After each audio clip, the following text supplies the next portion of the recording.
Hey guys, it's Miss Hardy recording for Biomedical Technology on Thursday, October 22nd. Thank you all for tuning in. I know that we have a junior meeting today at 2, so I'm going to lecture as fast as I can over the next 15 minutes to allow for that time. During the time that I'm not lecturing in class this week, you should be working on your cell project, which is due on Monday. There are no exceptions to that project. Your cell project is due on Monday.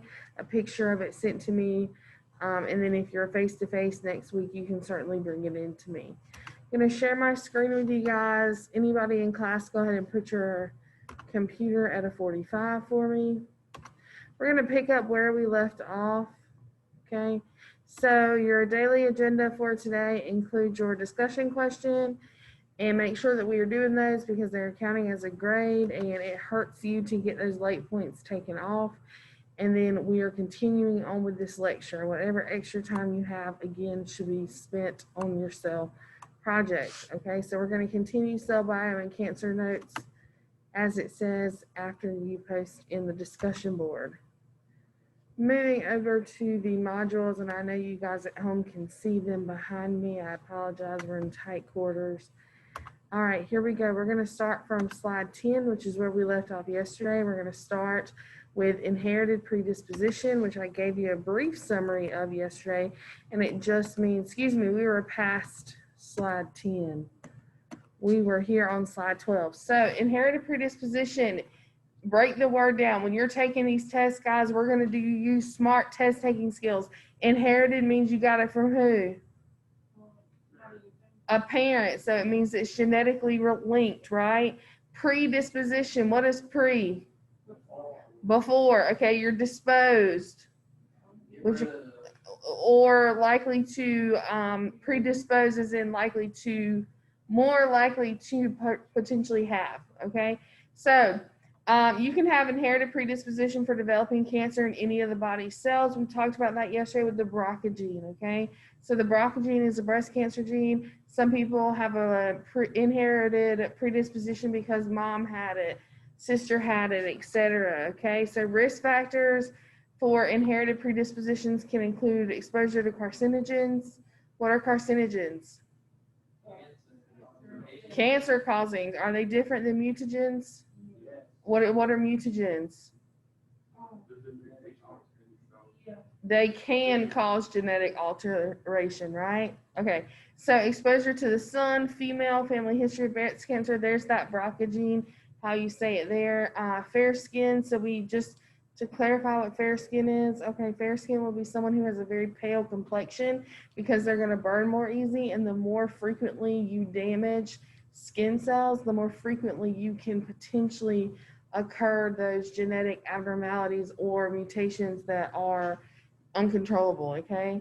Chemicals, radiations, and certain viruses are also considered inherited predisposition exposure to those things. All right, so chance of surviving cancer increases with early detection and treatment. So we're always going to encourage our patients to get those yearly physicals, okay? Because those are when you're most likely to catch something abnormal or bring up to your doctor that you've had abnormal symptoms in some light. We're going to break down a few more vocabulary terms here. Incident rate is the number of new cases per year per 100,000 people. So if you hear 3 in 100,000 people get it, then what is your incident rate? If you hear that the incident rate is 3 in 100,000 people, what is your incidence rate? No.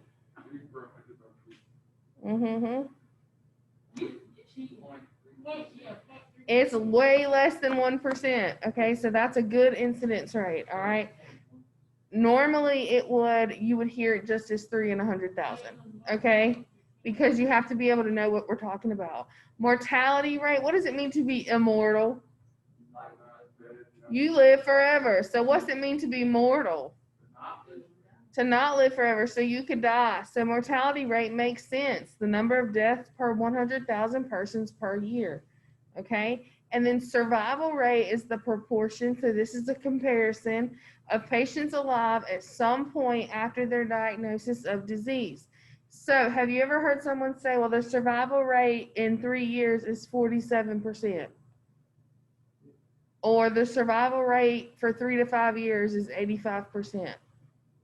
Okay, something like that. That's what they're talking about is the survival rate. Okay, the survival rate's going to change based on when you change, how, like what year span we're talking about. So we might say the survival rate in 1 year is 90%, but if we say the survival rate for 2 to 5 years might only be 50%, what does that mean? Okay, the survival rate for 1 year is 90%. The survival rate for 2 to 5 years is only 50%. What does that mean? Only half of the people make it to year 2 to 5. Okay, so the first year you have a really good chance at surviving. After the first year, it goes down significantly. So you need to, when you're hearing these now, whether you're watching TV, you're hearing family members, church members, community members talking about it, you can break these numbers down more because you have these definitions. Do you think these are on your test? Absolutely. All right, lifetime risk indicates the probability that a person will develop cancer over the course of a lifetime. You have people who are at greater risk of developing cancer. They have a greater lifetime risk. Who would have a greater lifetime risk? Huh? Someone who smokes, someone who tans, things like that. Okay, so they may have an increased probability of developing cancer. Relative risk is a little bit different. Relative risk compares the risk of developing cancer between people in one group, such as those who smoke, to people who do not smoke. Okay, so relative risk is a comparison. Say that with me. Relative risk is a comparison. Okay, so if we're taking a test and it talks about a comparison in risk factors or a comparison in people, okay, a comparison in fair-skinned people to those who have a darker skin complexion is that fair-skinned people are 27% more likely to develop skin cancer. Which type of risk is that? The second one? If I say people with fair skin are at a 27% more likely risk to develop skin cancer than those of a darker complexion. Which type of risk is it?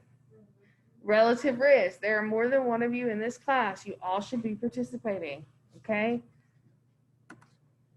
Moving on, carcinogens, substances that are known to cause cancer, okay? How many times have we seen this now? A lot. Do you think this is important? This is super duper extralicious, fragidociously important. Okay, you have to understand these terms because what they're going to do on your final, guys, is they're going to use these terms in a scenario. They're not going to ask you, give the definition of a mutagen.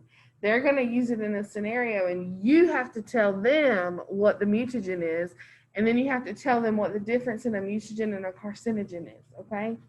Mutagen compounds are known to be potent carcinogens, okay? So mutagen-inducing agents would cause what to the genetic pattern? A defect, a mutation, okay? That mutation could potentially cause what? Cancer, okay? So we know that risk factors for developing cancer, and this is not just lung cancer, guys. This is all types of cancer. Smoking causes changes at a genetic level within every part of the body, even though they primarily affect the lungs. Smoking can cause cancer in any organ or cells in the body. All right, so females, you have a higher risk of developing cancer if you have a family member with breast cancer. Okay, that makes sense, right? Because it can be an inherited predisposition, which means what? That you can inherit the more likelihood to have this. All right, fair skin. So you see here, this person is fair skin with red hair. That is an increased likelihood even more because of the red hair, which is also a genetic anomaly. How does it have? It's a genetic thing, so it's passed from person to person. So you had to have passed a gene down to have that red hair.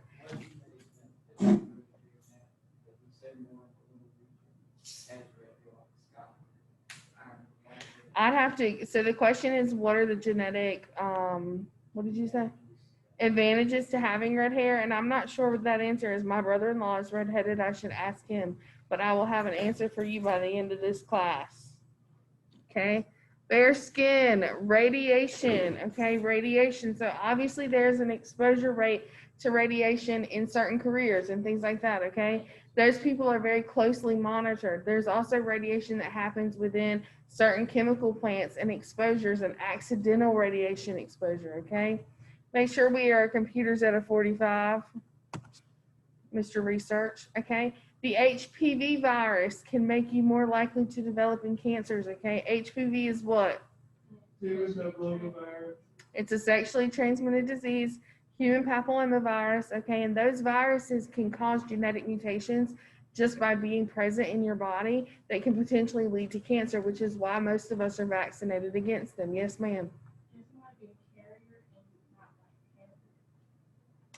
What do you mean? Can it? Not to my knowledge. It's something that you were in. Plus, guys, HPV, either A, you're vaccinated for this nowadays. Okay, and that is new, guys. That came around when I was coming up at like 12 or 13. The HPV vaccine is called Gardasil. It was brand spanking new. So this is just kind of started, okay? And B, you're tested for these things every year, okay? Females at gynecologists and things like that. All right, moving forward. Causes and development of cancer. How many types of cancer are there? 100. Thank you. Many different agents can cause cancer. Cancer represents a breakdown of processes. What are one of the processes we talked about yesterday where cells know and recognize maybe when they get old or they ain't working right? What do they do? Apoptosis. And what's that mean? The cell does what? It self-destructs because it recognizes I'm old and I ain't working right and it's time for me to go. Apoptosis. Apoptosis. Perfect. Okay. So it involves uncontrolled cell division. Okay. Remember, we can have a tumor that has that uncontrolled cell division and it has become this mass, but it's not cancerous. What's that called?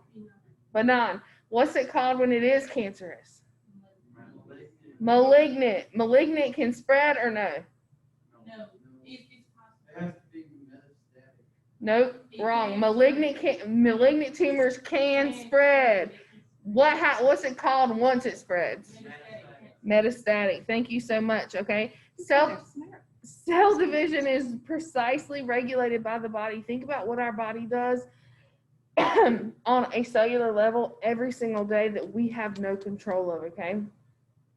There are two major types of genes that control, and we're going to talk about those coming up, that control and deal with tumor, cancer cells, things like that, but that's coming, to hold tight, okay? Once damaged, there are signals that inhibit the cell division, so we want to stop that broken cell from dividing even more, and we want to cut that off, and there are signals that happen that initiate these two types of genes. Okay. We've already talked about how cancer develops over time. Usually that's why those yearly physicals are so important. And research on cell biology and cancer, why we covered this unit in class, leads to us figuring out how cancer truly works. Okay. Each cancer works differently. And we are just now breaking the surface of how cancer works. Why are we spending so much money and time on cancer research? We want to get rid of it. Absolutely. All right, so what I'm going to do is I'm going to stop here on slide 25. You can see there proto-onco and tumor suppressant genes information.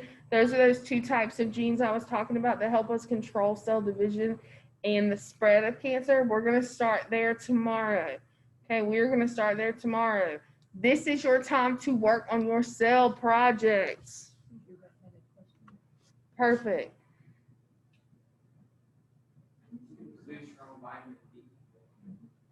There was a question about the redheaded thing. Well, I'm gonna read up some more. I can't read and Zoom at the same time. I'm sorry, my nose is showing. So, if you're at home and you're listening to this, you have a discussion post. It's a quiz grade. Okay. Then you're gonna spend time working on your cell project. When is your cell project due? 26. The 26th, which is what day? What does that mean? Everybody's where on Mondays? You're gonna do what with it? You're gonna take a picture of it and you're gonna send it to me so I know you did it, and then you're gonna bring it in on your next face-to-face day. Okay? Oh, I didn't do it right. I slacked that time. Thanks, guys.